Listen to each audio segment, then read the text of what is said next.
Right, so I'm going to begin the interview. Hello, my name is Vasilios Kosmakos. Today is August 18th, 2022. I'm here with... Tasha Oxendine. And today I'm speaking with... What's your name, madam? Joanne Chavis Lowery. Thank you for being here, Ms. Lowery. Now, if you can just tell me a little bit about how old you are, when you were born, that type of thing. Okay, I'm 74 years old. I was born April 28, 1948, and I am the second youngest of 13 children. Wow. So, from my understanding, you come from a generation of, from a lineage of healers. Yes. I believe your mother was, and then your grandfather was. If you can just tell me a little bit about that. My grandfather was a Baptist preacher in our association, and he founded the church that I currently attend. He and his brother, I think, and maybe a cousin, I'm not sure. I've got the three names, but I don't know how they're all connected. And a lot of people came to him. I'm sorry, what is the name of the church? Oh, I'm sorry, Bear Swamp Baptist Church. And his name is Zemiria Chavis, and he pastored that church, and as I said, was one of the founding members of Bear Swamp. And folks came from all over the county, all over the region, in fact, to ask him to pray for them directly or to pray for their family members, and he would do that. And he used, I can remember being there, he used a white liniment ointment, but sometimes he used water. He believed there was healing power in water, and he used that quite often with folks. And I've heard stories, had a gentleman share a story with me and my sister about a month or so ago about his mother being healed of shingles just through the prayer. She had them today, and they went to see him, and tomorrow she had one pink spot left where the shingles were. And he said, I think he was maybe 5 years old, but he could remember that distinctly. Wow. And folks came from, I know personally, came from Hope County, Scotland County, Cumberland County. He had two sister-in-laws who founded a church in Cumberland County, Cape Fear Baptist Church. And they came from there. And he preached at that church some. I don't know that he was assigned a pastor per se. But wherever he went, healing was part of his service and part of what he did. And folks, of course, wanted to give him credit for the healing, and he was always very quick to tell them that the healing didn't come from him, it came from God, and he was just a vessel that God was using to help heal people. So kind of discuss that difference a little bit more. So in other cultures, you have a shaman, which is more of a direct conduit from God to, to person, right? But it seems like in the Lumbee culture, healers are given a gift by God, right? They're not necessarily a conduit. They're it's more of a gift that they're kind of obligated to kind of bestow upon the people around them.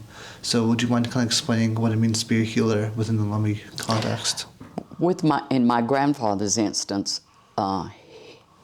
it was referred to, I can remember the term mantle being used quite often by folks, that he had a healing mantle, spiritual sense about him, or a spiritual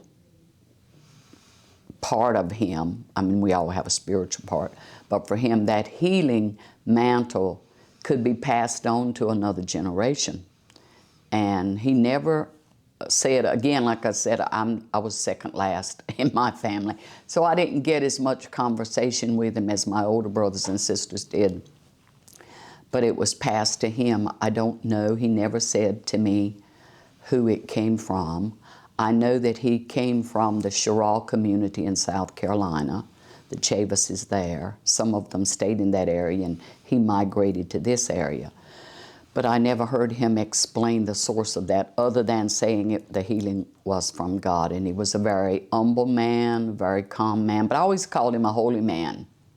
I know there are other terms in other languages, for being a healer, but that was my term. And I spent time with him. He was a merchant in our community. The soccer field at UNCP is located where the family farm used to be. And he worked for the railroad, and his wife was a midwife. And what is his wife's name? His wife's name was Agnes Perline, I think Locklear, and she was a certified midwife with our health department in Pembroke. I'm sorry, in Robeson County. And that is the oldest rural health department in the United States. Wow. And do you have an idea of when that was founded, or? Circa, No, I don't. Yeah. I don't. I know I have that information, and I brought some information with me today. I just wasn't sure, you know, what kinds of things you would be asking. And she delivered children. I was going through one of the her book receipts, birth certificate receipts, physician's book last night, just, you know, browsing through it. And the stubs would have the information of the birth, date, time, all of that. And in some instances it's complete, in other instances it's not.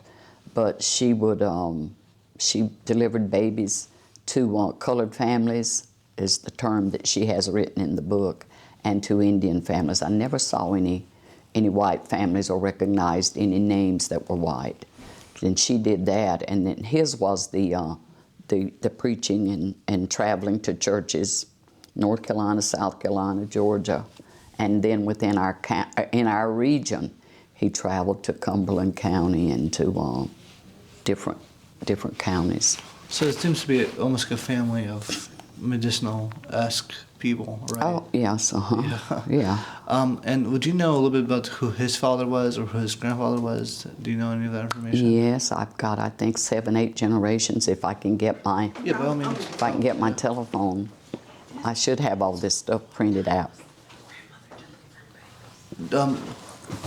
When did your grandmother deliver children? So like, Time period. yeah, time period. The 30s. Okay. 30s, when she was younger, when she was older. I know she delivered everybody in my family except me. Oh, wow. Yeah, I always thought that was strange. I said, how did I miss that? And then I realized, oh, my telephone, Miss Tasha, in my purse. Then I realized the only time the Indian women went to the hospital was if something was going wrong with the birthing process. So that had to have been what went on with me in that instance. But I can give you that information if you'll give me just a minute. Take your time, Adam.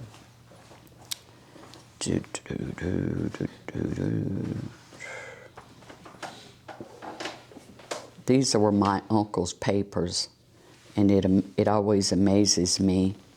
I wish I could get to that box of papers, find that information. That there's so much more that he has. His granddaughter has it now. So when we meet again as a family, I told her to bring that box of material.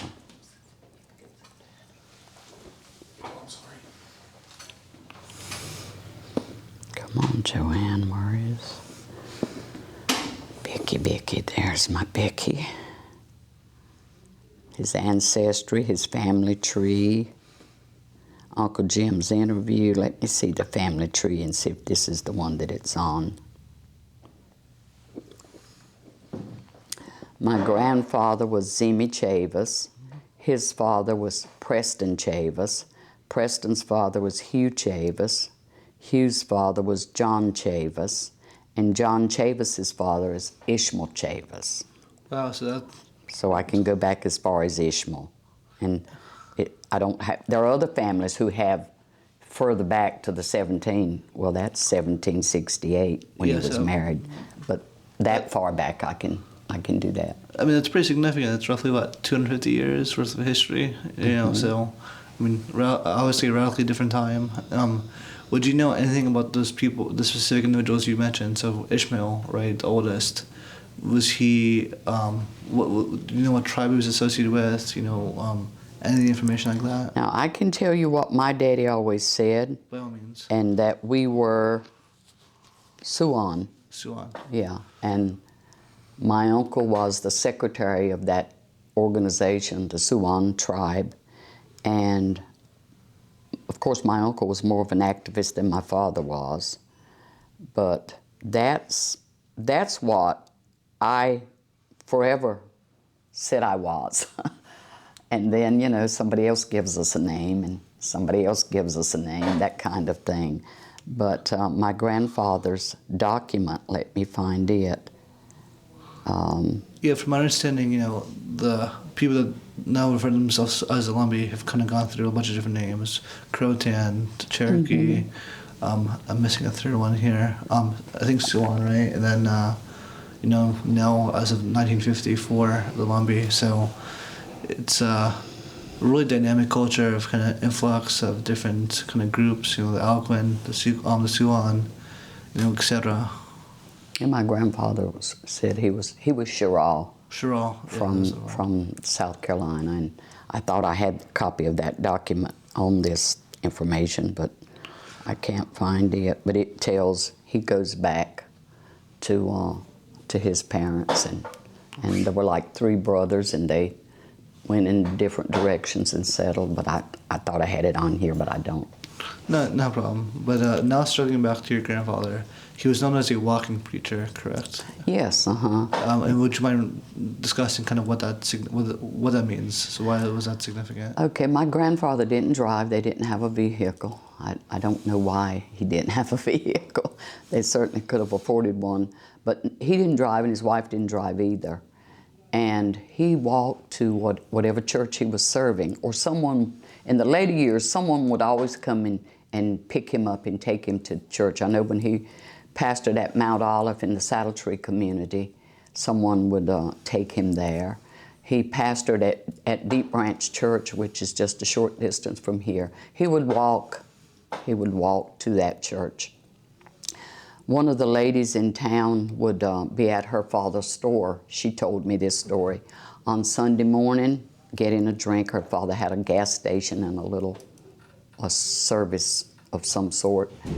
And he would come by, and she would always give him a drink on his way. It's worse than A's Jewelry is now. And she would take him to church. She would, always, she said, if I was there and he stopped, I would always take him to church. And she said he was her inspiration for starting church, going to church herself. She said, I knew that if your grandpa could walk to Deep Branch, I could get in my car and ride to my church, which was just around the corner from where she lived. He walked to, I know, to Columbus County. I don't know the churches there, probably the Hallsboro area or Lake Waccamaw. He would walk on Saturday afternoon. He would leave his residence and come to the railroad track in town where the 2 railroads, where they cross, and he would get on the one walk the track going north. And he would take a break in the Renner community, and even though that's where he was going to spend the night to preach at, watch me not remember the church, it's the big church in Renner. Anyway, it'll come to me. He would preach at that church, spend the night with the family, and preach at that church the next day. And these ladies that I churched with told me that when they were little girls, their mama would always make a fresh pitcher of lemonade, and they would be out by they knew what time he was coming, and they would be out by the railroad track with that glass of fresh lemonade for him and wait for him to drink it, and they'd go back and he'd go on. And when he went to Cumberland County, someone would meet him part of the way. He told me this, someone would meet him maybe halfway with a horse and a wagon and pick him up and take him on the rest of the way to Fayetteville, to Cape Fear Baptist Church. And he would preach there, spend the night, I guess, with his sister-in-laws, either Aunt Sally or Aunt Elizabeth. And then they would bring him so far the next day, and then he'd walk back home that Sunday afternoon. And would you mind giving me an approximation of the distance he would be walking to these different places? Well, by vehicle, that church is 45 minutes from Pembroke. Wow, so by vehicle. Perhaps 30 miles then, 40 miles? Probably, yeah. Yeah, because Cape Fear is on the northeast side of Fayetteville. And, yeah, would be about 40 miles. Well, and along his walks, would he be preaching? Would he run into anybody? If he did the railroad track, most often he did not. Mm-hmm. He did not. You know, I'm sure folks knew his route and would be out there if they had the opportunity, but I don't know personally, other than the women who told me about, you know, getting him the lemonade every Saturday afternoon. I haven't heard from anyone else about folks who actually stopped there or stopped him and talked with him. But I'm almost certain someone did. So now let's discuss kind of his healing abilities a little bit more. His healing abilities a little bit more. He was obviously known throughout the area for his ability to heal certain people. What type of illnesses did he treat, and how did he treat them? Well, it was always prayer and anointing. Okay. It was always prayer and anointing. Folks came with every kind of disease conceivable or every kind of ailment. A lady from our church, I remember, had cancer, Miss Sally Barton. She had cancer. She lived a long, long time. I kept thinking, you know, as a child, folks with cancer die right away. Once it's announced, then they die. But Miss Sally lived a long, long time, but she always went to my grandfather and he prayed for her. He prayed, excuse me, I'm sorry. He always prayed for folks who had other ailments. I know children, particularly, a great number of children. People did not have money, could not afford doctors, did not trust doctors, didn't go to doctors, and he would pray for children. And like the lady that I mentioned earlier about the shingles, her son said that one of the things he asked her to do was not to cut her hair anymore, so she must have had short hair when she came. And he said his mother never cut her hair another time. And I don't know the significance of that or why he would have asked her to do that. And he would always ask the folks to go back and to pray or to do things. And again, having my limited knowledge, and they did. They never questioned anything that he asked them to do. And I know my oldest sister died when she was like a year and 6 or 7 months from the whooping cough epidemic.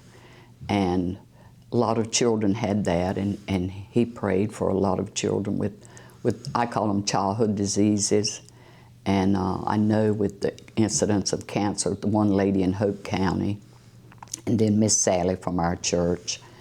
And I'm sure, as I said, I'm sure there are others. Those are just the ones that I'm aware of. But folks would stop in at the store. He was at the store in the later years more often than my grandmother was. And he would pray with them there. I can remember being there one day when a gentleman stopped. He was delivering gas to different places, and my grandfather had a gas pumps out front, the old-timey kind of gas pumps. But that gentleman was delivering it in the community. He stayed, I would say, 30, 40 minutes. I think I must have been staying with them to help out with something on that day. But everything conceivable that could happen to someone, there were people who would come and ask him to pray for the healing. And he would pray. He never, like I said, he never questioned their request. He never asked if they were, you know, I don't want to say this and make it sound. Some people, it's almost like you have to meet a condition. You know, it's like modern medicine. If you have enough money or if you have enough insurance, you can get the help you need. Well, that was never an issue with my grandfather. He never took money. He never took any of that. Folks now were bringing him things all the time. I know they'd bring him chickens, they'd bring him vegetables, they'd bring all kinds of things to him, but he never took anything in exchange for what he was doing for them. Yes, that because I've heard that as I've kind of was doing my research, that a lot of these healers, they would never accept something as a payment. Mm-hmm. You know, if you would give something, they would accept it, but never payment. discuss that. Like, what's the rationale? Or what's the spiritual significance of kind of that notion? Me personally, it becomes a job. It becomes something you're doing to make money, and then people start to question the legitimacy of what you're doing, whether you're sincere in what you're doing. If you as the healer are asking individuals for money, or they offer money and you accept it. But bartering, I call it bartering, giving gifts for the healing is very acceptable. There's nothing wrong with that. The whole business of taking money in exchange for a gift is very foreign to me. I call it very colonial. And that whole notion is, if you have a gift, then you share that gift. Whatever the gift is. If it's healing, in my grandfather's case, if it's teaching, if it's sharing knowledge, whatever it is, that you do it because it is a gift, and not because you want to make money, or you want to do things, or you want to make a name for yourself, that kind of stuff. Because he absolutely was not a boisterous person. In fact, he was a very quiet individual, very humble and very quiet. I don't know that I ever heard him raise his voice in all the times I spent with him and with my grandmother. I don't recall him ever getting loud. He had a very soft, gentle voice, and he almost always sang songs at the end of his sermons when he was preaching. So you said something interesting. You said this idea of payment for something, for a task, especially a task that you're kind of gifted with, is a very colonial kind of thing. I think especially in today's context, right, with insurance and everything else, there seems to be a very stark kind of difference between the way your grandfather practiced medicine and kind of the way doctors and the medical industry kind of practices now. Kind of discuss that difference and discuss kind of maybe the spiritual implications of doing it one way over the other a little bit more. Well, it's medicine today, or the individuals who are practicing medicine, it is a job, it's a career, and they're trained in Western medicine. That the Western model is you diagnose and you prescribe. That's kind of a cyclic notion. There's something that's been created that will help with whatever is wrong with you. And I remember using the word, wasn't artificial, with my arthritis doctor. I'm trying to remember the exact word I used, and he looked at me. He said, "What do you mean by that?" I said, "Well, somebody's created a medicine, and there's probably one little part of that medicine that comes from a natural source. If it's a pill, tablet, whatever it is," I said, "that comes from a natural source that's been processed." I said, "And the rest of the stuff in the pill is filler, but if you're going to make money with it, you have to create it so that somebody else can't duplicate it, market it." And that is a training model for modern day medicine. I mean, that's European. That's like education. The education system we have is European. And that doesn't always work. My mother would always have us gather the roots from a tree, and she would make tea if any of the kids had stomach aches, anything like that. And she would boil those roots, and she would make a medicine or tea, and we would drink that, and it relieved the pain and the problem. Do you know what type of tree it was? Yes, I do, and I'm brain dead this morning. Sassafras, that's it. She would have us go gather roots from the ditch bank, from the sassafras tree, and my sister next to me, she's the fifth sister actually. Yeah, anyway, she has a sassafras tree at the end of her Erlina, at the end of her yard, and she says, "I've cut that tree down and cut it down, and it just keeps coming back." I said, "Well, maybe you're not supposed to cut it down. Yeah. Maybe you're supposed to let it grow and use the roots And my mother did that, and I'm sure she got that from her mother. Her mother died from cancer at a relatively young age. And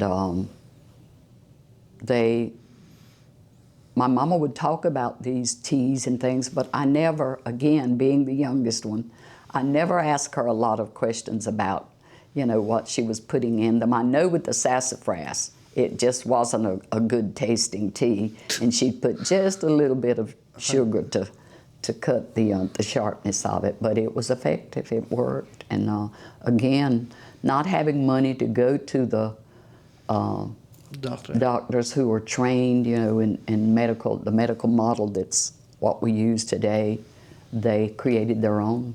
And I met Miss Mary, and Tasha knows Miss Mary, was in our elders group, and Miss Mary was an herbalist.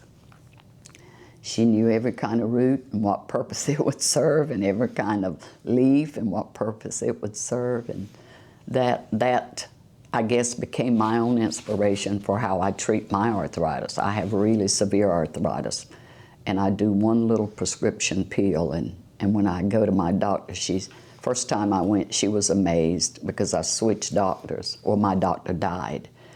So I had to find a new. She was amazed. She said, Miss Jo, she said, folks come in here with these little cases full of pills. I said, not me. I said, now I take pills, but they're herbs.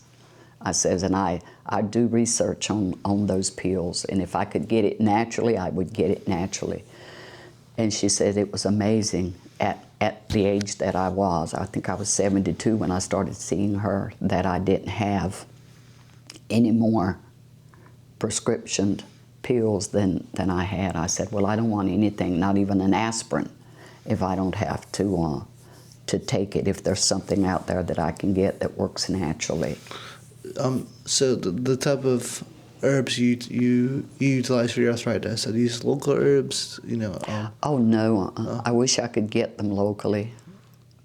There's just not, unless they're grown specifically in a space, and I know at the cultural center, our tribal cultural center, that they did have a garden. A young lady from the university called me and wanted to borrow a book that I have, and it's called Indian Physicians.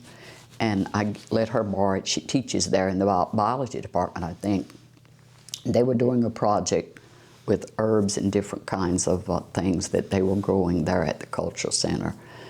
And I didn't get to go to see the presentation and all that she did, but it was must have been part of a project of one of our students. But no, mine is purchased, and like I said, I try to do a lot of research on the products, because there's 50, 100 kinds of pills you can take for arthritis, but I don't want anything that mimics Western medicine. And I know that. Two of the doctors that I visited, the arthritis doctor and my doctor before he died, he said, I don't know how you do anything with your hands, Miss Jo.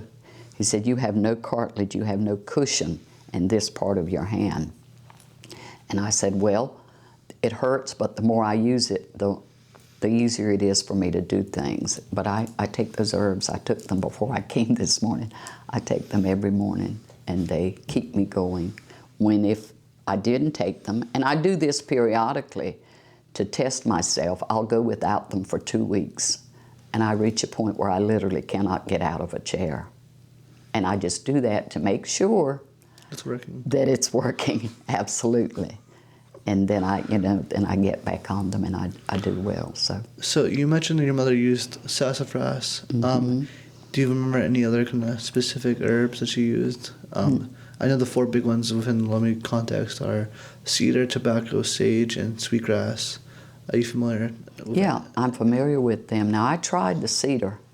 A lady from our community, she said, you take this, you drink this, Miss Jo. She said, it'll help you with the arthritis. And it probably would have, but I declare I could not drink that stuff. She made it from the berries and the leaves, and she got it from the cedar tree in my yard. And I said, I said, Miss Alice, this is good. I says, I'm sure there are folks who can drink it, but I tried. As soon as I would drink it, it would come right back up. So whatever, I know she didn't put anything else in it, but it just, I could not keep it down. Stomach it, Yeah. Yeah, some of them are a bit rough, right? Yeah, very rough. But Miss Alice was a healer. She made that tea, and gosh, who else was that gentleman off Laviner? He rode the motorcycle. You might have heard of him, Miss Tasha, Mr. Clyde. And he came to my house and wanted to get some of the cedar from the tree, and I told him to go ahead. And he brewed a tea that he said was just excellent for a number of issues. And, you know, I'd shared with him about trying to drink some that Miss Alice had made, that, you know, that he wanted to make me some. I said, no, that's okay. I said, I'll stick with what I'm using. So I want to circle back a little bit to your grandfather's use of prayer. You know, prayer is obviously not something that the Western kind of context utilizes. You know, according to who you ask, it's even a little bit, it's hokum, right? It's not science. How did your grandfather use that in an effective way? How did he incorporate that into his healing practices? My grandfather always, before he anointed, I call it anointing. Explain what that means a little bit. Sorry. He would use either the liniment that he kept or water, and he would rub whatever part of that individual, or rub them. For him, it was the head most often. I can remember that. He would anoint the head. He would rub the salve, not the salve, the liquid, or he would rub with the water, and he would pray. Then he would pray.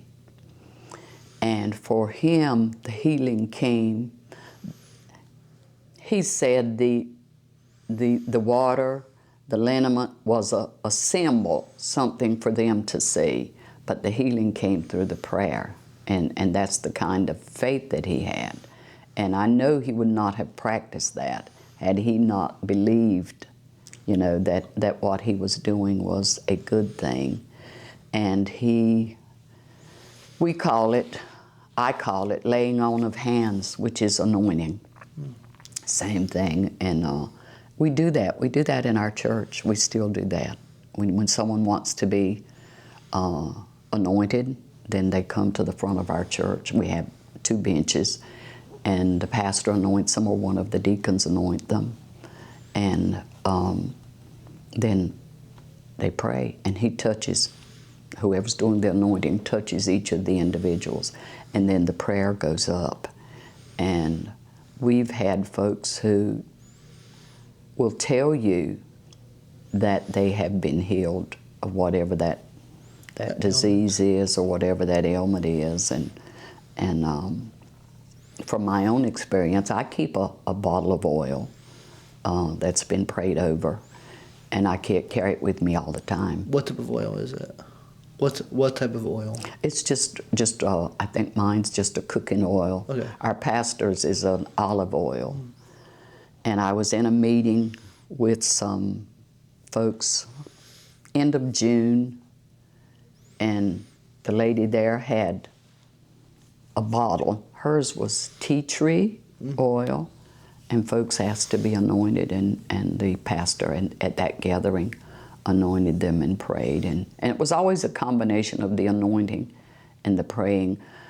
But believing that that healing will come, you know, for me is one of the key parts of it. I served as an elder in residence for an international conference about 3 weeks ago in Wilmington. And every morning we did the blessing. I did the blessing. And I read from a version of the New Testament that's called First Nations. I don't know if you've seen that version, but it is absolutely beautiful, poetic, flowing, and it's the same scripture. But it's in language that sounds very familiar to traditional Native folks, and I would read those passages every morning, and then we had a sunrise service that. But those kinds of things strengthen my own belief and my own faith in the Creator. And, you know, different people give God different names, you know, whatever it is, but they're all the same. and to discount, as some people want to do, that, you know, that's, might be a strong word, but I've heard folks say it, that that's heathen belief. You know, if you don't believe in God and you don't believe in the Western presentation of God and the missionary thing and all that stuff, that's heathen. And I said, well, no, it's not. I said, you know, people had names for God before they had a name for God. They had names for the Creator.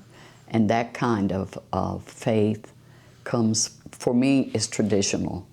And there are wonderful people in every group, and I say every group in terms of tribes, who have that kind of strong faith, and that if we support one another instead of becoming one another's enemies, then we make more strides and we go further in what we want to accomplish.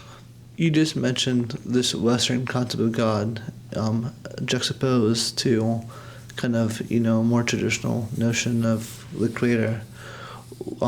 Even though your grandfather was a healer, was a preacher, did he kind of believe in that rather syncretic version? So, I mean, what version of what's called God did he believe in? Was it the Western notion? Was it a combination of the Native American and the Western version? I mean, discuss that a little bit more. I think, never having asked him that personally, Yeah. I think his was a combination from his own childhood and being raised as an American Indian, Chiraw, that... I'm sorry, are you aware of what is how do you say creator in the Chiraw language? Are you aware of that? How do you say create? What is the name for the creator in the Chiraw language? Oh, I do not know. I do not know that language. I know some folks who are trying to revive that language, but I do not know what the word is. I've never asked. Maybe that's something that I should do, is see what that word is. But his was his biblical faith. I mean, you know, I know that. But again, I knew him on the end of his life. He was 99 when he passed. Oh, wow. And one of the aunts that I told you, his sister-in-law, his wife's sister, Aunt Elizabeth was 103. Wow. And neither of them had, you know, were not confined to a bed or anything. In the last months of my grandfather's life, he lived with my aunt, my daddy's sister, and we would go every week to see him. But he wasn't bedridden. He just had gotten frail and was feeble. And he might have been in the bed for a week before he passed. Wow. But he was 99. And Aunt Elizabeth, same thing. Wow. She never had any extended, you know, being confined to a bed and someone having to care for her. And did your grandmother ever use specific prayers for specific ailments, or was it more general? Okay. If he did, I don't know. He prayed for whatever the request was, but he didn't have like a prayer for a specific thing, to my knowledge. Do you know what age he was saved and brought into the ministry? No, I don't, but I can get that. I need to get that information. I'm not sure, but I just know that all of his life, I was born in 48, and he was preaching. He was traveling all over the place. When my oldest sister, who was born in 30, 35, 30, 31, 32, there's like da-da-da-da, all the way up, he was preaching then, but I don't know. I never thought about that. I should find that out, Tasha. Do you, could you elaborate a little bit on, a lot of our people believe in a very native belief that, or ideology that everything we need is here. Oh yeah. Like in, you know, early contact, a lot of colonizers believed that Native people saw, there was a belief like that they were praising, you know, the sun or praising things, but a lot of our Creation. people believe God is in everything. But can you speak a little bit about that? Like a lot of our people believe that, you know, like the sassafras, like, you know, mullein I first started seeing mullein in my father's yard after his wife got sick. Yeah. Could you talk a little bit about that? That, you know, what you need's around you? That's interesting. You mentioned mullein at that conference where I was the elder in residence. That we were talking about mullein. Well, for me, mullein's just commonplace. You know, it's everywhere. And the folks there from Canada, they were asking, you know, is that something? Can we get that? Can we take it back with us? Reckon we'll be stopped at the, you know, when they go through the border and all of this kind of stuff. And I kept thinking how amazing it is that they had such high regard for something we think of as a weed. You know, it just kind of gets in the way. But yes, that all of the, I believe personally that God, the Creator, is the essence of all life, plant, animal, whatever. And that there's a part of Him, her, it, whatever you want to say, in every single thing that's created. Nothing in its natural state is bad. That there's something about things that would harm you if you consume them in large volume, that if they're taken and added with other things in small volume, that could be used, you know, to heal or whatever.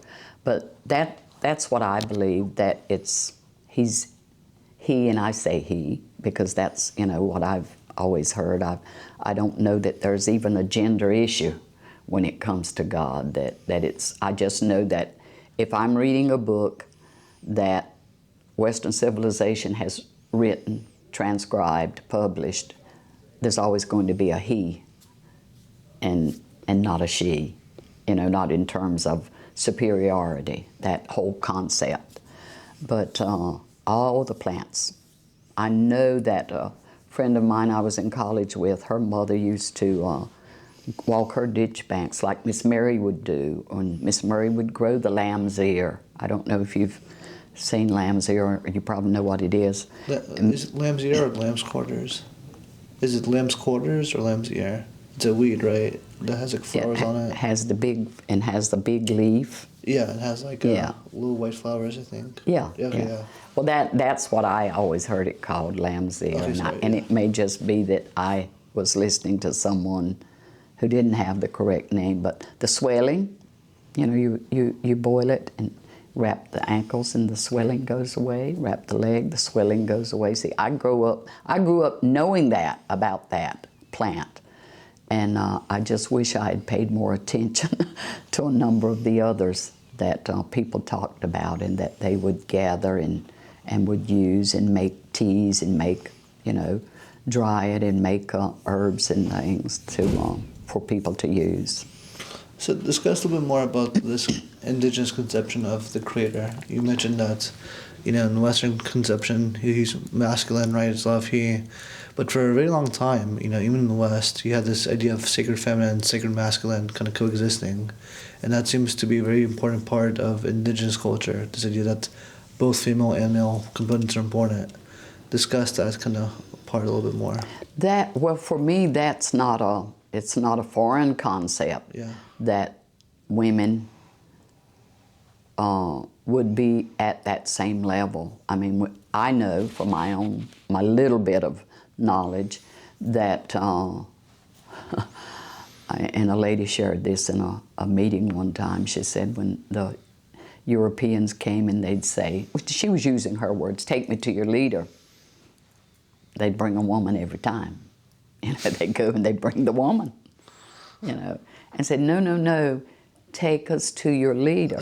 Said, this is our leader, you know, and they just wouldn't accept it. And they wanted to see a man, to talk with a man, communicate with a man. And that notion that women are the givers of life, so, you know, it ought to be the women who are making the decisions about to what extent we're going to put those lives at danger, in harm's way.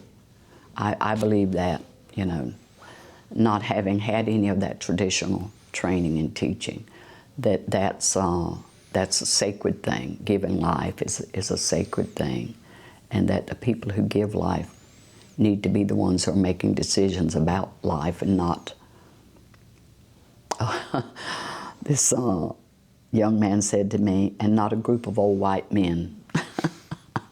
You know, I mean, that was his term for it. He said that shouldn't be who's making decisions about life, human life. During the powwows, you know, men are the ones that are beating the drums. Women aren't allowed to because, from my understanding, the heartbeat of the woman is the thing that's beating, right? Because they're the givers of life. Or, is that the correct interpretation? Right. So I mean, I think that's a fascinating kind of like connection to what you just said. You know, this idea that women are the creators of life, so they should be the ones that are making the decisions about life. You know.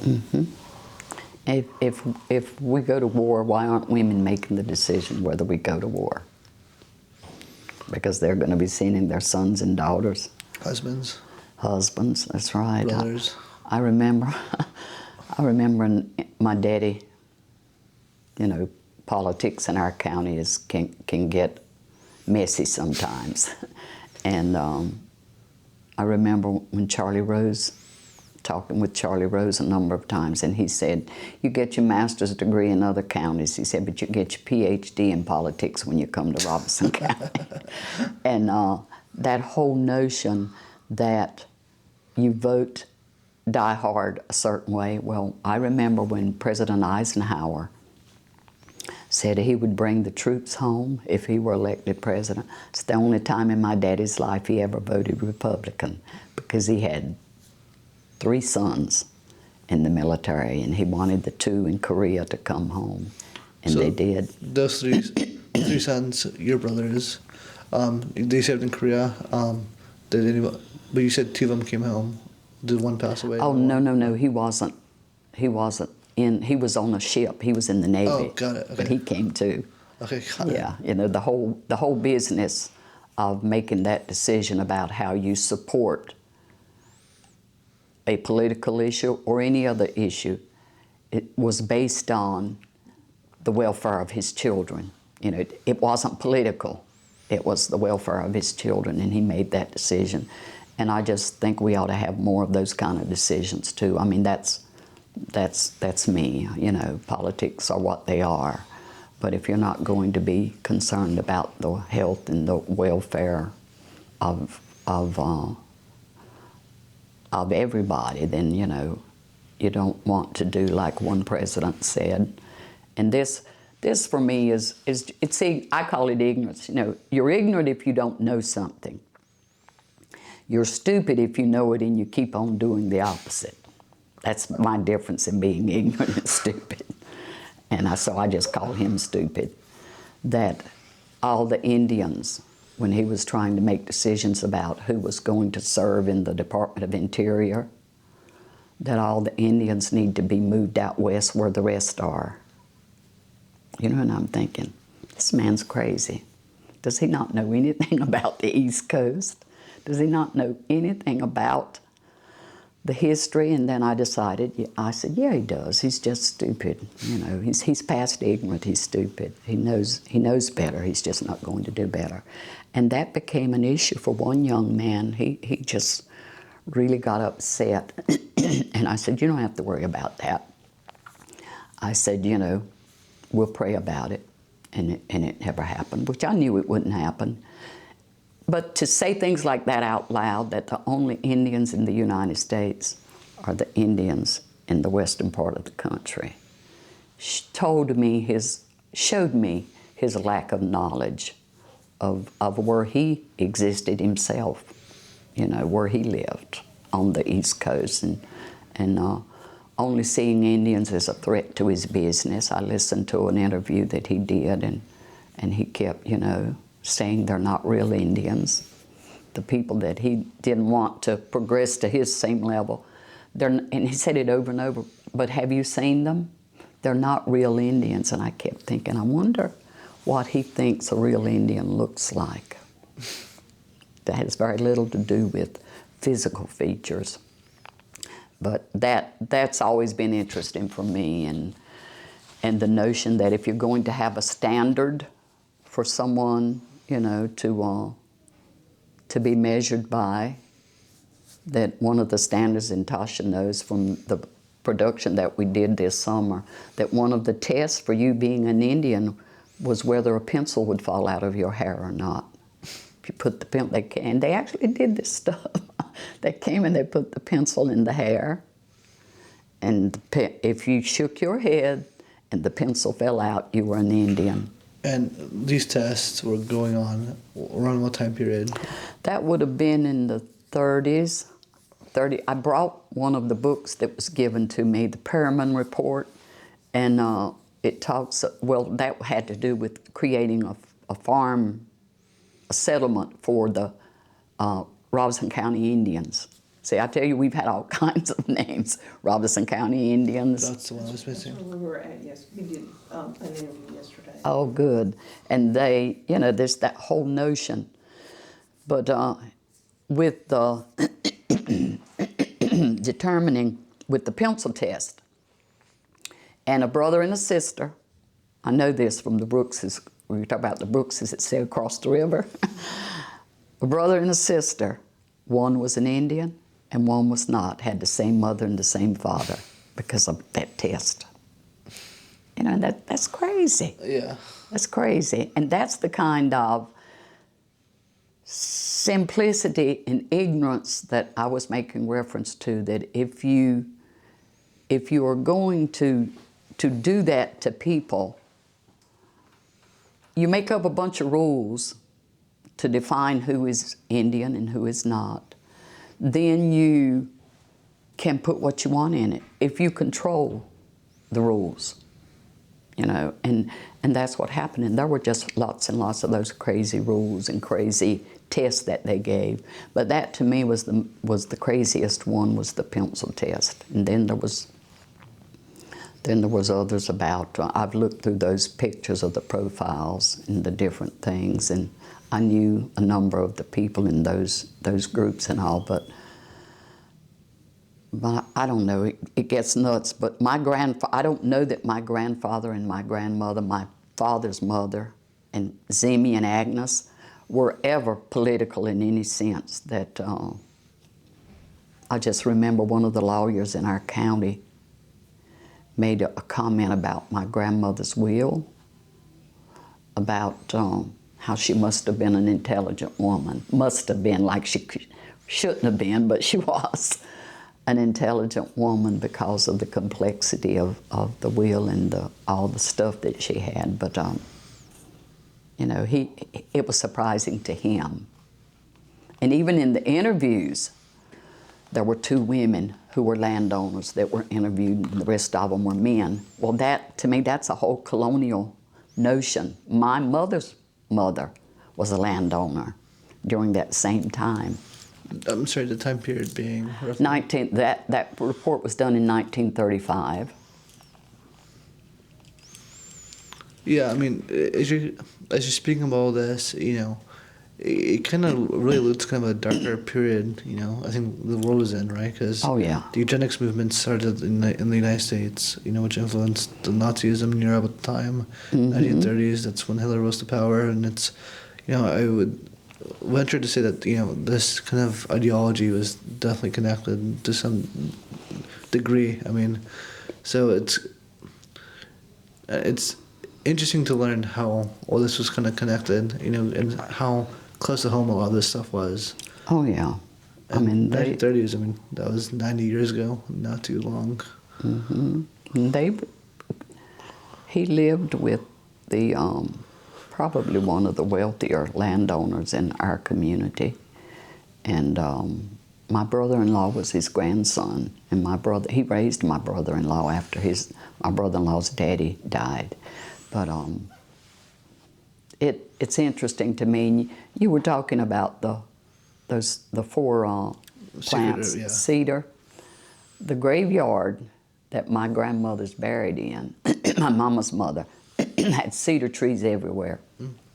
I mean, that was the thing. You plant the cedar trees near the grave and all. And I can understand the removal of those cedar trees from the graveyard. And maybe I'm being presumptuous, but it was like something sacred and holy had been destroyed when I passed that graveyard and did not see one cedar tree left, you know. I kept saying, yeah, I kept thinking. St. Anna was the name of the cemetery?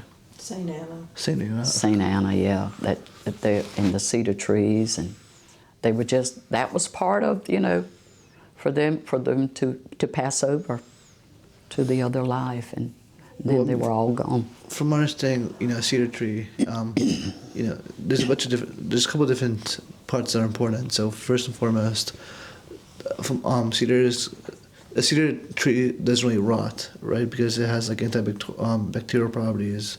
That's why apparently they use the logs as like stilts for the houses in the past. And number two, a cedar tree, it symbolizes health and strength in the culture, which is why it was also used for medicine, or used, you know, to be or why it was planted in your graves, you know, as a symbol of strength and health in the next life.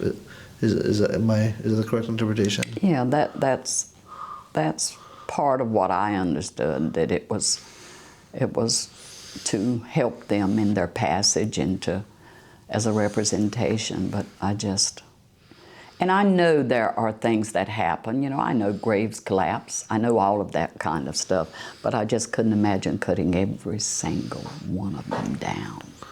Well, you know, what that kind of reminds me of is that, you know, like Native American or indigenous people across the world were considered really the first conservationists, because these sacred groves that existed existed as a result of a bunch of trees connected in place, and you don't touch these areas, and these areas would obviously lend themselves to be habitats for different plants and animals, etc.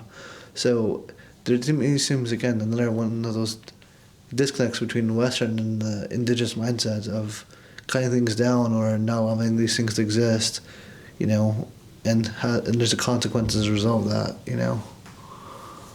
There's just, to me, taking care of the earth is an obligation. You know, it's a responsibility. It's not ours. It belongs to the folks who came before us, and the folks who will come after us. And if we don't, and this is a quote I use a lot from a book Terry D. Allen wrote, not a book, I'm sorry, short story called Chee's Daughter. I don't know if you've ever heard of it, but anyway, she says that about Old Man Fat. You know, that if when his wife died, her parents got his child, a little girl, and she was back and forth between the father, the grandfather, her mother's grandfather, who ran a little Navajo, who ran a little trading post.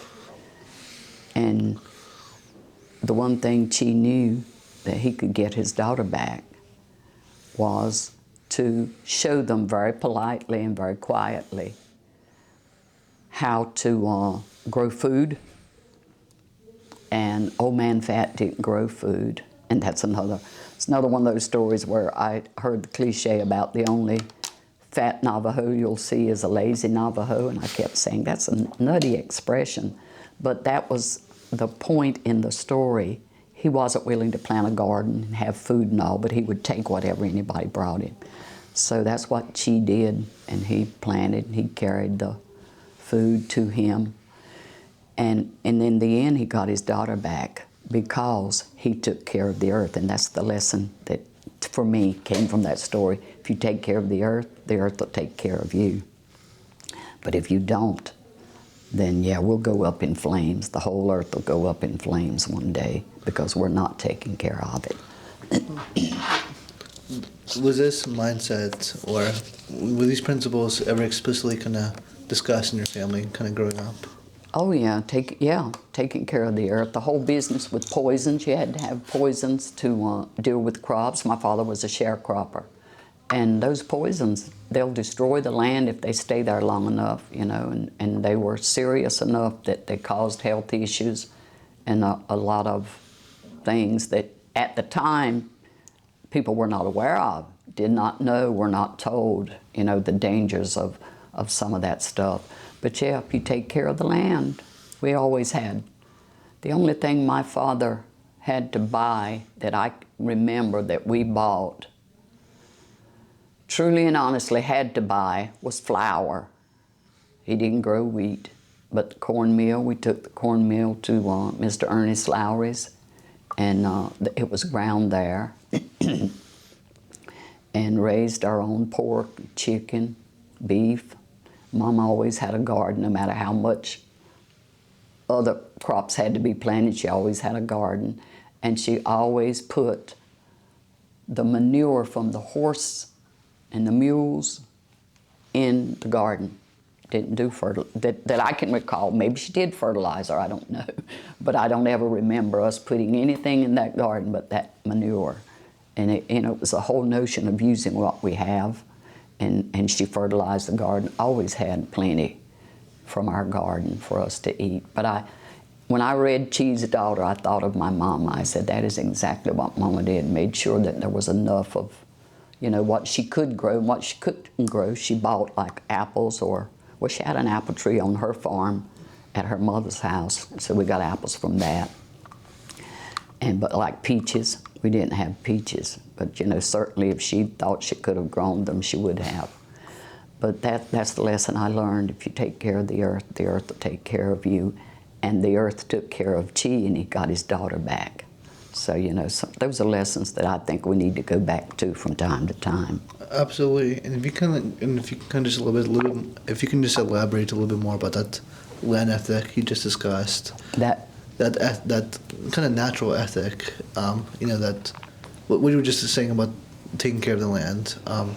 You know, do you have any memories from your childhood of your father or mother teaching you certain things about how to take care of the land, or was this kind of always intrinsically, you know, kind of understood? Yeah, not conversations. I wish there had been. I truly do wish there had been conversations, but and he may have had them with my brothers, yeah. But I don't recall them, you know, with me and the younger girl. The last year he farmed, it was my daddy, my sister, and myself who took care of the crops. And that was an interesting experience, from having the big crowds that we always had to just having three of us. But I think he taught more by example, you know, making sure that the land was prepped, making sure that ditch banks were cut in the winter so that they didn't overgrow, and making sure that things were prepared when we would, for the tobacco plants. When I was growing up, tobacco was the #1 crop in our state and in our county. And doing all of those things. So there was a little bit of a lull, I call it, from the end of the season when the tobacco was graded and sold and all. And then the tobacco beds were prepped. And then there was a little bit of a lull until things had to start up again. But yeah, it was, with my father, it was more by example than actual teaching. And it seems like you're also referring to this kind of, you know, one thing you mentioned earlier is that, you know, you believe that under the creator everything is connected, everything is, you know, has a bit of the creator inside of them. By not using those poisons, right, you're not only helping the land, you're helping the water. By using a mule, you're not polluting the air with a tractor. So it's like, you know, by helping one plant, you're helping all of existence. Exactly. You know? Yeah, she did it out of necessity, but she also knew that she wasn't putting anything in that garden food that would be harmful. Yeah, you don't have to worry about it. Because we were going to eat that. Now, the crops in the field, the tobacco, the corn, and the cotton, that was okay. We were not going to eat any of that. But with the garden, she was mindful of what she put to those crops in the garden. Potatoes, sweet potatoes, white potatoes, collards, cabbage, peppers, onions, whatever she could grow in that garden, she grew it. And give me an idea of how big the garden was. Maybe a ½ acre. Oh, okay, so significant. Yeah, there were a lot of us. And we would freeze. We'd do the canning, putting stuff in the freezer, and the potatoes went under the white potatoes went under the house. We stayed in an old farmhouse, and they were laid on the ground, dry. It didn't get wet there, so the white potatoes were safe. And the sweet potatoes she would hedge, called it hedging. It's the word I heard all the time. What does that mean? She'd make a mound and build up that mound with.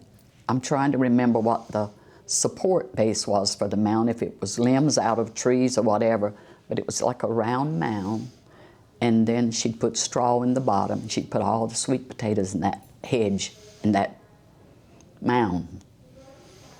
So when she needed potatoes, she would send us out there, and she left one little opening, and we'd have to cover it back. And she'd put straw all around it, so it just looked like a big pile of straw, brown straw, pine straw, in our yard. And there was one little opening, and you'd always go in there to get the sweet potatoes out. And after I was an adult, I kept thinking, I never one time thought that there might be a snake in there, that I'd get bitten or something. And then my nephew, my fourth sister's son said, oh, they're not going to be around a place, Aunt Joanne, where there's constant activity. He said they won't. Yeah. They will not stay there. I said, well, we were in that mound probably every other day getting sweet potatoes for Mama to bake. And she'd make, we'd eat the sweet potatoes, but she'd also make sweet potato bread and sweet potato pies and whatever. I said, so that's why I never encountered a snake. He said, absolutely. He said, because there was constant activity.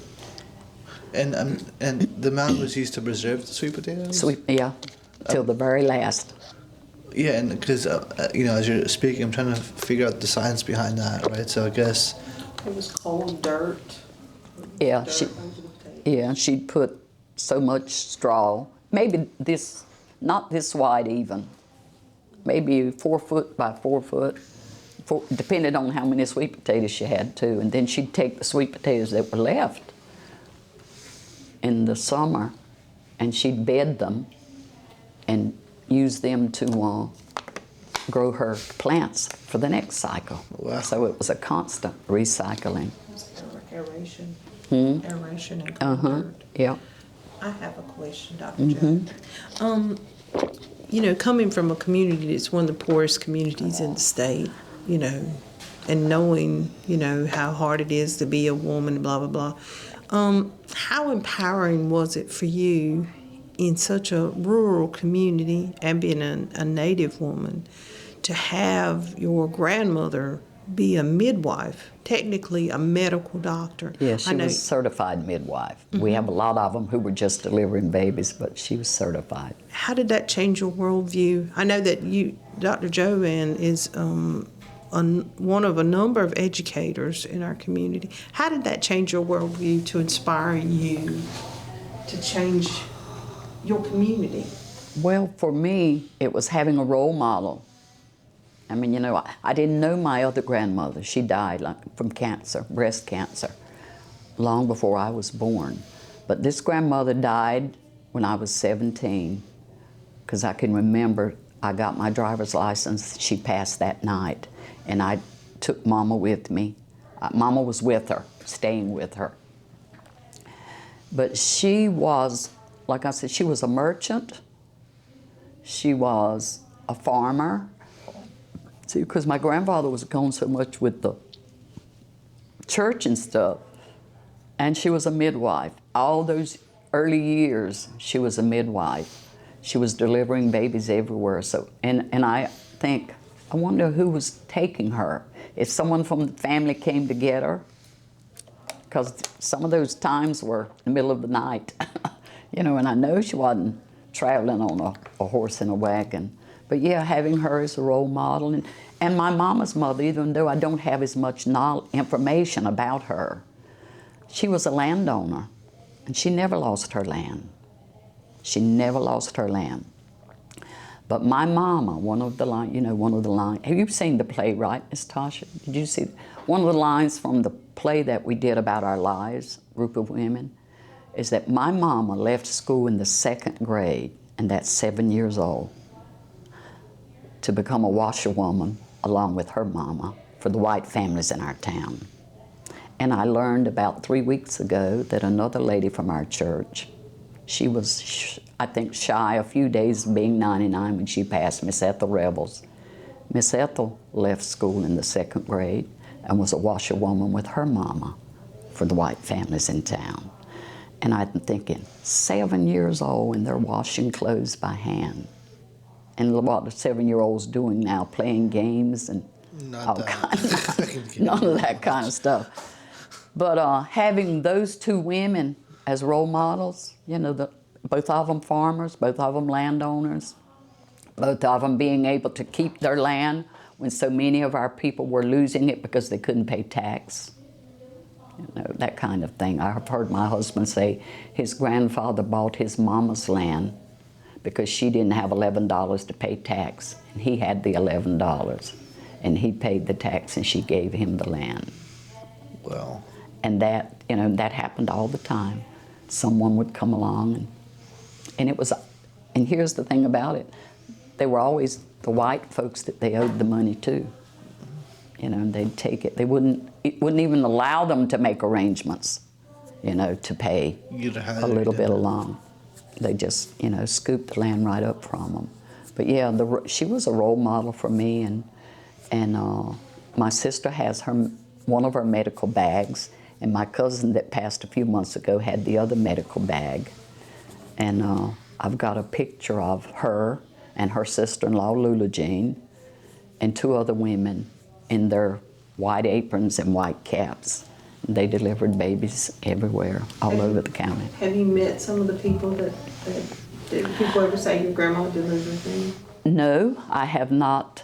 I have not. I know some from our church, a young lady, because I found her name when she was born in the book. She was born like, my grandmother had it dated today, tomorrow, when she was actually born sometime that night. And I said, well, I'm sure when she got up the next day and she was putting in the information, you know, that kind of thing. But she's the one. And then my cousins, of course, my Uncle Jim's girls, Glenda, and some of the names I recognize. I do recognize some of the names. And I'm sorry, you're the title doctor. Is that a PhD, or is that a medical doctor? EDD in counseling. I'm a therapist. And I train counselors. And are you currently retired? Or, what did you work before that? I worked with the public schools as a teacher and a counselor, a grant writer, grant coordinator, a number of things like that. And I taught at the university part-time, and I taught at Campbell part-time. At the time that they wanted me to come on board, university, honestly, I don't know about how they are today, but they don't pay much. Anybody who goes to a university, they're working for chicken feed. And I was willing to take a cut and pay, but I had 2 kids in college. And I said, at Pembroke. 2 of them, they're at Pembroke. One at Pembroke and one at Dartmouth, the youngest boy. And I did not need to take a cut and pay, the kind of cut they wanted me to take, almost $20,000 cut. Well. I said, no. I said, I am not changing just to say I'm teaching at a university. Prestige didn't pay my bills, it didn't pay their tuition, that kind of thing.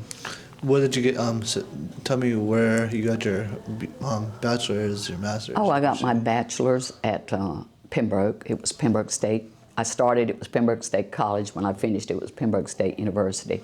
Then I did a master's degree. You get your bachelor's in? Oh, I'm sorry, English. Oh, English. English, yeah, English. I taught English for 7 years. Then I did a master's in counseling from Appalachian State on campus at Pembroke for 2 years, weekend college and summer college. And then I left the school, took a leave of absence in 82, 83, and went to Greensboro, University of North Carolina at Greensboro, to study with the gentleman that I wanted to study with. And I told him, I said, now you're the only reason I'm here and not at NC State. I said, because I wanted to study with him. And they had the only nationally certified program for counselors in the state. So that's why I went to Greensboro. Good people, but For your PhD. For your PhD. EDD. EDD, I'm sorry. Yeah, that program wasn't in the PhD category. And then you said you have two children. One's in Dartmouth. One went to Dartmouth. The other one went to Pembroke. Well, two went to Pembroke and one went to Dartmouth. And how old are your children? My son, oldest son, is 48. My daughter is 47. And my youngest will be 42 this November. And what did they get their degrees in? What were their degrees and what did they study? My oldest son's degree is in chemistry and physics, and he's a scientist at Unilever. My daughter has her master's in math. He has a BA. And my daughter got her bachelor's and her master's in math at UNCP, and she teaches math at a community college, Southeastern Community College. And my youngest son went to Dartmouth against his mama's wishes, not because of the school, but the distance. You know, that was a whole new ball game for me. But he works for the Department of Interior in Washington, D.C. Did he get his bachelor's or PhD, master's? He got his bachelor's in, it's the science, environmental science. And that's what he wanted to do. He wanted to work with the Park Service or in some capacity, and he has not had that opportunity, but he likes what he's doing. He works with the BIA. And in fact, he's on his way home. That was him who called me. So I told him, you know, he's 42, almost 42. I said, let me know when you're leaving and let me know when you get there. That's the mama in me. My mom literally called me last night. Same exact thing. It's like things never change, right? I'm happy to know that things don't get better. Oh, listen, don't stop being a mama. Yeah. You do not stop being a mama ever. Wow. So, I mean, it just seems like you have such a strong, you know, proud kind of family legacy of just, you know, education, of, you know, just, you know, land ownership. I mean, not a lot of people can say that, you know. That must be a very strong point. That must be a very big point of pride for, you know, your family, and I would imagine your grandchildren. Yes, I have.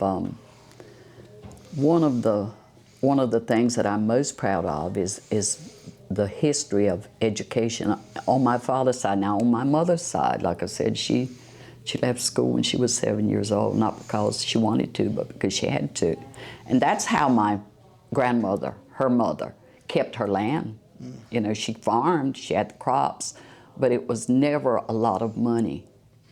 And so they'd had these other, I call them side jobs, so that she could pay the tax on that property and keep that property. And I don't know, I encourage people to do what they need to do, you know. But I also remember when I was at Greensboro, and then I started working at a middle school, and one of the teachers there said, well, you're going to make your family proud, you know, getting this education and all. And I kind of said, well, it's obvious you don't know anything about my family. I said, because we're educated. I said, everybody at some point finished a high school diploma. I says, and then there are those, I says, but all the way down, my grandfather's sister, Morilla, was a teacher. I said, you know, or his aunt, she was his aunt or his sister, was a teacher. I said, there were always teachers on his side, and people lodged with him at their house and went to Pembroke to college. I have books, a number of the books from his house, and they have all these names in them, Hildeth Chavis and all these folks, Jones folks, and I said, these must have been people who stayed with them and went to school and left their books. But I had to convince him real quick that wasn't anything new. You know, that with the proximity of the university, there was always someone. My daddy's second youngest brother went to Haskell for a year. And he was there, and I have some photographs of a senior class. It must have been the senior class, because they had on their caps and gowns, and then There's a number of them, it's the same folks that without the caps and gowns, and on the back of that picture, he had written their names. And just, interesting things. I have lots and lots of photos that I got from my grandfather's house of folks that went through the university and that I had no idea. I churched with a number of them, and I did not know that they went to college. And some of them then they got drafted and they didn't get to finish. So on one side of your line, you have educators, but you also have that line of healing. Mm-hmm. Oh yes. On the other side, tell us a little bit about that. That in addition to your grandpa Zemi, that healing has continued. Well, ministry. Yeah, healing ministry. How many brothers or family members do you have that are ministers? I have one, and it's interesting. He never heard my grandfather preach. He never heard my grandfather preach. And a young man who worked at the university we had a tape of one of his sermons, and he made copies for us, and I gave him a copy of it. I said, "This is for you, so you can hear him. You can hear the soft voice," and then I think he sings a song at the end of it, and my brother does the same thing. When he's at his regular sermons on Sunday, he'll preach, and then at the end he'll usually sing a short song. It's not a long one always, but he sings. At my sister's funeral, week before last, he sang a whole medley of songs. Her children asked him to, and he sang them. Does he also pray for people? Oh yes, absolutely. The lady that I shared with you that that has my mama's handkerchief, he anointed it and he prayed over it, and I took it to her, and that's what we laid on her when we prayed for her. Yeah. What was the song that Preacher Zemi sang at the end of the services? His song that Limburg gets the request to sing all the time is Life's Railway to Heaven. He worked for the railroad, and that was, life is like a mountain railway with an engineer that's brave. And my sister and I went to visit our cousin in Winston-Salem a few years back. I was speaking to his Sunday school class about the play. A number of them had driven from Winston-Salem to Fayetteville to see it. And so Marvin asked me to come and speak to the group, and I did, and we sang that, and Marvin cried. I mean, it was nothing loud, but the tears, just rolled the whole time we were there. Because Marvin, just a little bit about Marvin. Marvin's an international lawyer. He did international law, and he traveled for the firm that he worked with, a prestigious firm out of Winston-Salem, all over the state and all over the country, and then all over the world. Marvin was your cousin? Excuse me? Marvin was your cousin? Yes, okay. He was my father's brother's son. Uncle Z.R. retired from the Air Force and lived in Crestview, Florida. And Marvin, just as a side, I ran into him in the airport in Atlanta. We were flying, I think, to New Orleans. His other cousin and I were flying to New Orleans to a conference or something. And he came and sat down. And he didn't recognize us, but I recognized him right away. And he was he was the trial lawyer for a corporation out of Atlanta that, I don't know if you remember anything about the Love Canal, where the streams that was poisoned in New York, they've been dumping the waste in it.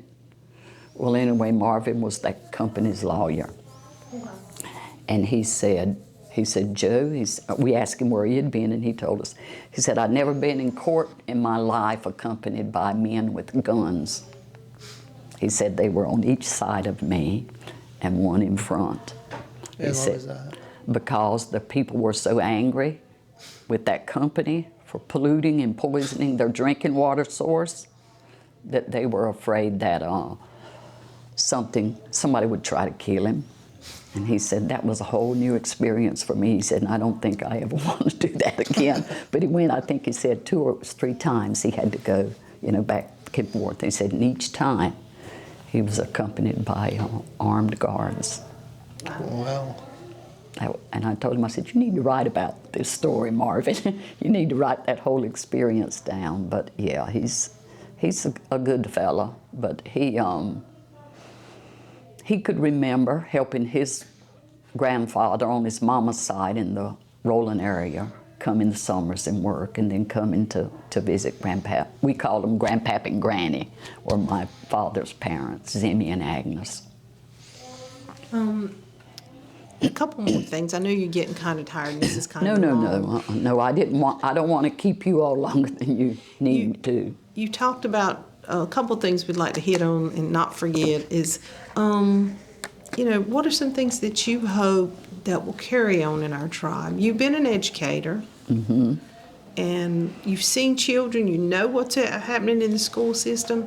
Yesterday, we talked with Miss Lily and team, and she seemed very frustrated when the team was asking her questions about oral tradition knowledge. It was almost as if she was saying, well, nobody wants to know about that. And you could see the frustration in her voice that people are not wanting to learn about the herbs, not wanting to learn about the remedies. What, as a native tribe, I mean, this is an oral tradition to carry those stories forward. What do we need to do to keep our tribe alive? I mean, you're an educator. You come from a long line of educators and important history. For me, it is telling the stories. That's why when the lady asked me to be part of that production, to tell our stories, that I said yes, but in my mind now I thought we were writing a book. I did not know we were going on stage. I told her, I said, you kept that from me till the very end. But anyway, in telling our stories, having them in print, I shared this with the forum that I did with Dr. Flood. I don't know if you saw it, Natasha, Dudley Flood, North Carolina Forum. And I said, if we don't tell our stories, nobody's going to tell them. We're not going to read about them in books.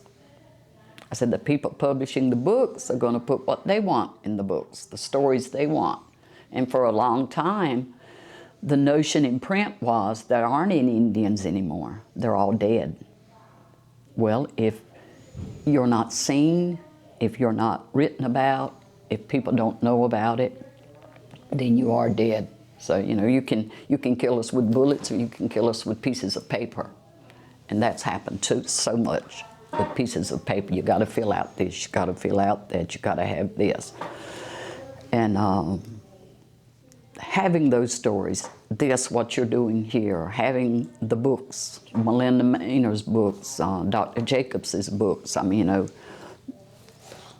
I have. Herbal Remedies, that's Arvis's book. Arvis, yeah. Arvis's book, that's a good one. That's a good one. I'm gonna pick up a copy. Yeah, really good. He's a wonderful fellow. And having access to that, seeing themselves in the news at the national level, at an international level. When the young lady asked me to be the elder in residence, I thought it was for a group of colleges in North Carolina. I didn't ask her. Well, they were from all over the United States and Canada, because some of them, we started on Tuesday morning, and some of them didn't get there until Wednesday. You can take that if you need it. I mean, we're rolling. Let me just... You're fine. You can take it. He'll send me a response. But having something in print, being able to say, and that's the baby boy, and he would say for a long time to me, Mama, don't tell anybody where I work. And I'm thinking, why not? I was proud of him. He worked for USDA. He worked for the Department of Interior. He's worked in several of the divisions with BIA. He'd say, you don't know how people will use that information to make his life hard. Because there are folks who still say we're not federally recognized. We are federally recognized. We just don't have appropriations. And within his setting, there are just things that he encounters. So, I say he works for the Department of Interior.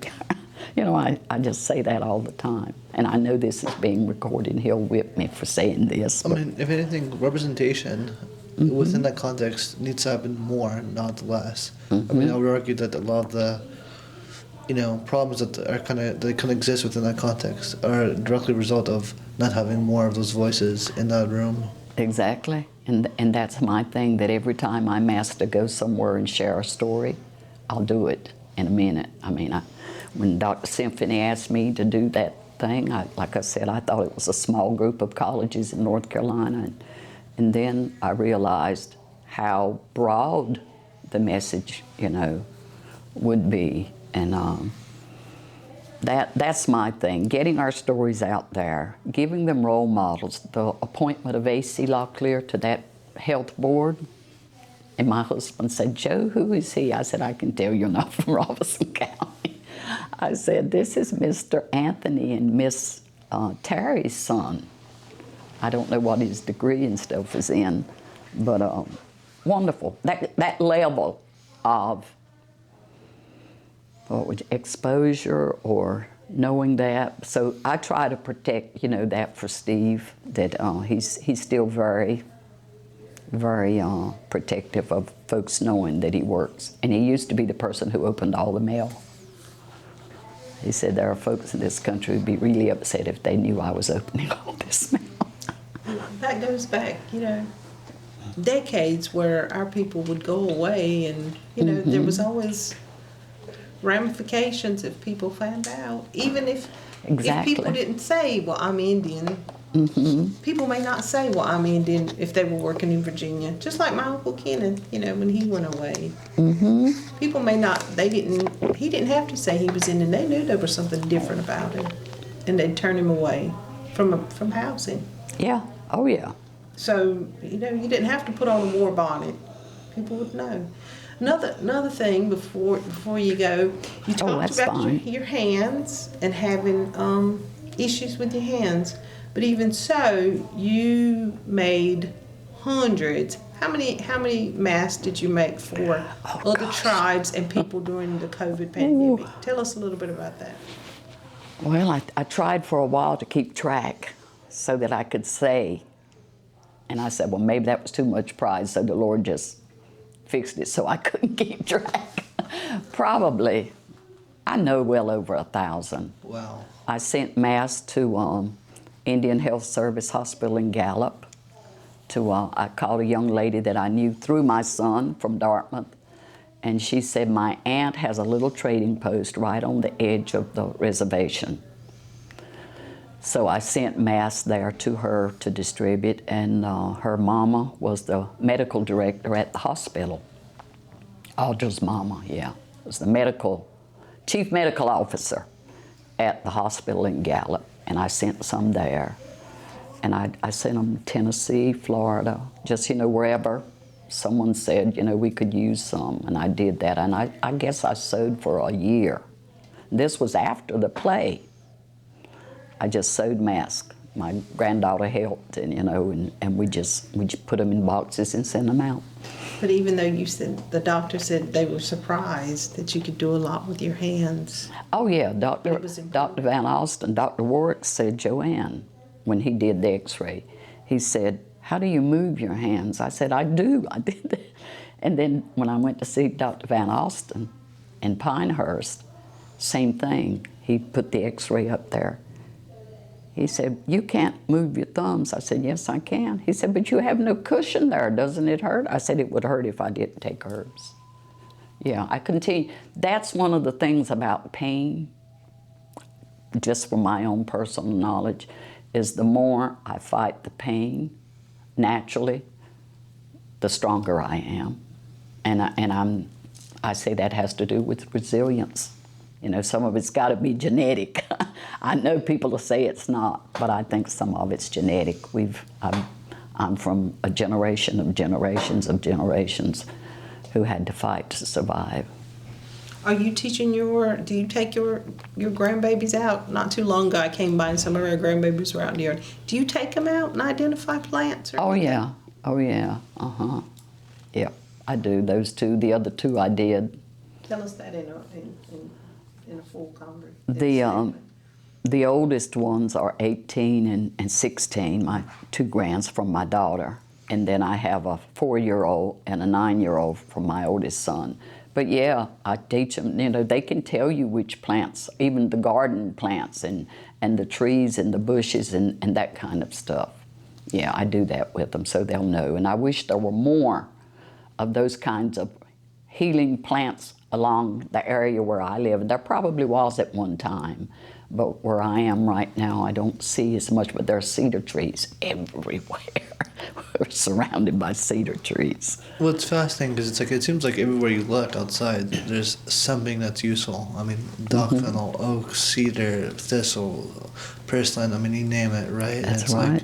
Like, sweet gum. I mean, it's really fascinating because it's some people look outside this landscape and it might as well be a desert, but then other people look at it and it's a grocery store. So it's like, how do we take that information and keep it, and keep it alive? Because that to me is worth more than every ounce of gold, Yeah, that's sharing again. That's letting children know the richness of their heritage. That we live. My house is on this side of the road, and the original school for the university the site is right across the road from me. It's a church now, and I have. I visited that. We went there on Monday. Oh, did you? Yeah. I have a picture of my daddy in 3rd grade in front of that building. Yeah. And my husband's grandmother. Daddy always said, Miss Orinda was one of the older girls, and she's on the back row of that. But it's the entire school, and I've got the names of all the people, who were in that. I thought it was Daddy's class. I'm naive. He said, no, that was the whole school. That was all of us with one teacher. Wow. All the grades with one teacher. And I tell them that, and I tell them the historical pieces. I said, you can walk over to the 2nd longest, straightest track in the world, railroad track. I said, runs right through here from Hamlet to Wilmington. I don't think it's the 2nd one now. I think maybe it's the 3rd one. The new ones have been built in China or somewhere. And I do that. I do that with the plants. I do that with the cedar tree. We have a cedar tree right in our front yard. And wherever I can find those plants and introduce them to them, I do. I love the bushes. You can tell I'm getting slow, y'all.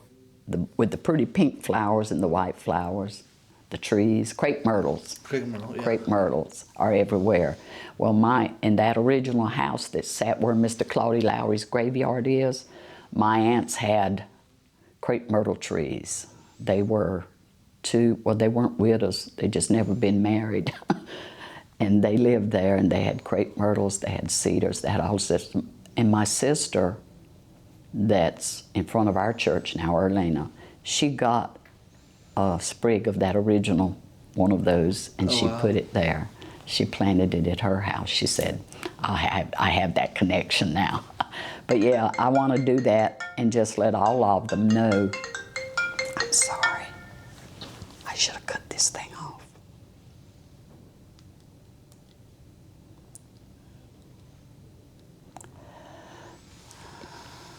Man, do this. These nieces that are coming to see if they can get enrolled, get on the tribal rolls. But anyway, I'm trying to get them to understand the importance of all of these things. And there's a solar farm next to my house, and I fought it for 2 years. I mean, I had people show up at meetings and everything else. And it was interesting. When the paperwork came across this judge's desk, he said, is this the Miss Joanne that he told me this lady, is this the Miss Joanne that I know? They said, yes, sir. He said, well, I'm not approving it. And he set it aside, but they got it eventually. They will walk off, and when that's done for the generations after me, all that poison will be in that land.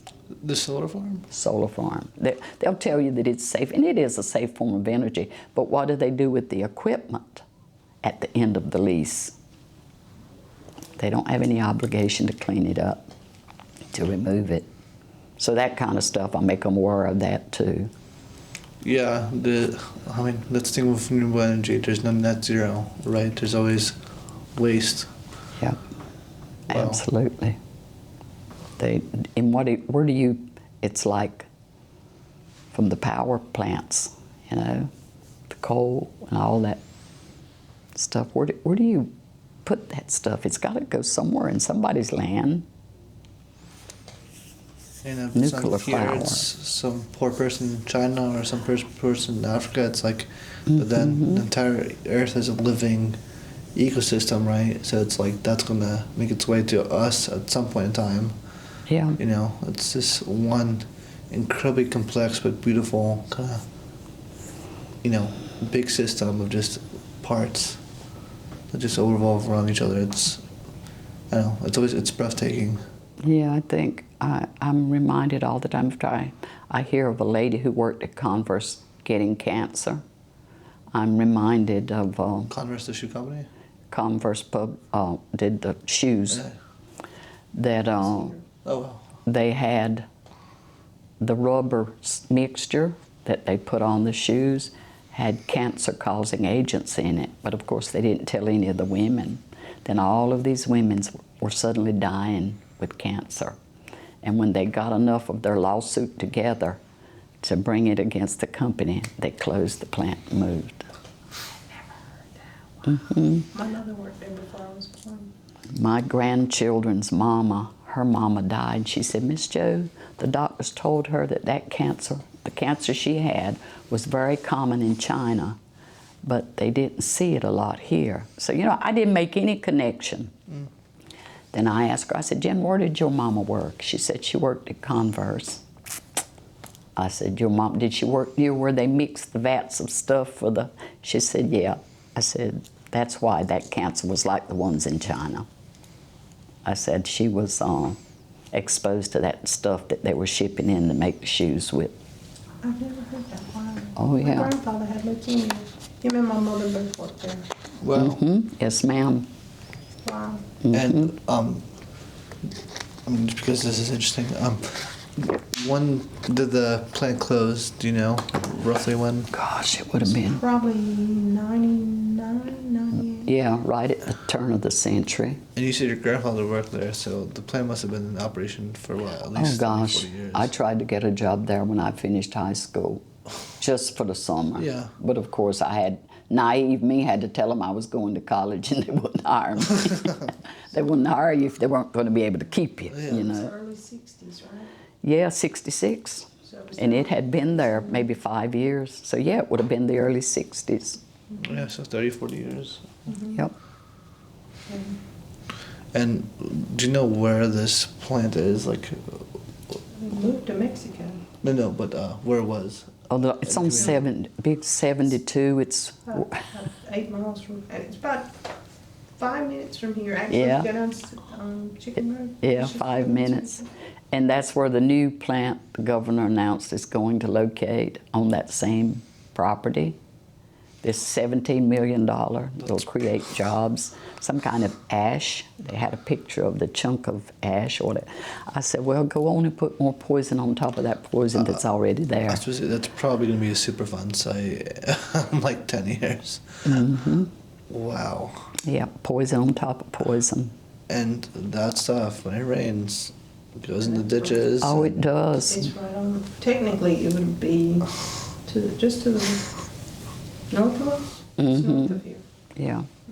It's like the Pates, the stockyard, right there from where I live. They can't sell that stuff. That ground's so full of poisons. You know, not the side where Papa Bill is, the other Right side. in the trees. Really? Yeah, it's so full of poison. They'd have to dig up way down and haul that stuff off. Okay. Yeah, so I think because we've been doing this for a while, I think all of us are probably ready. But unless I wanted to conclude the interview, but before we do, if you have any last words, to anybody that's listening, any final thoughts, to the tribe. I mean, no pressure, but. Well, I'm proud that we have this facility. I'm proud that we have an organized process Like I said, that was one of my nieces that was coming here this morning. I'm sure she's around wherever the tribal enrollment office is. That's where she is.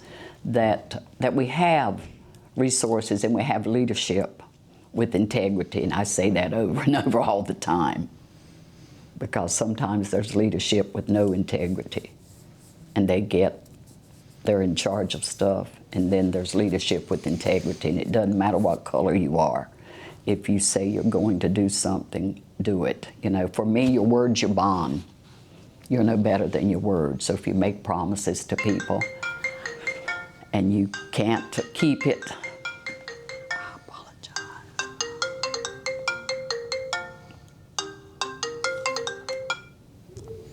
I'm not a popular person, y'all. I swore I cut that thing off. Yeah, here we go.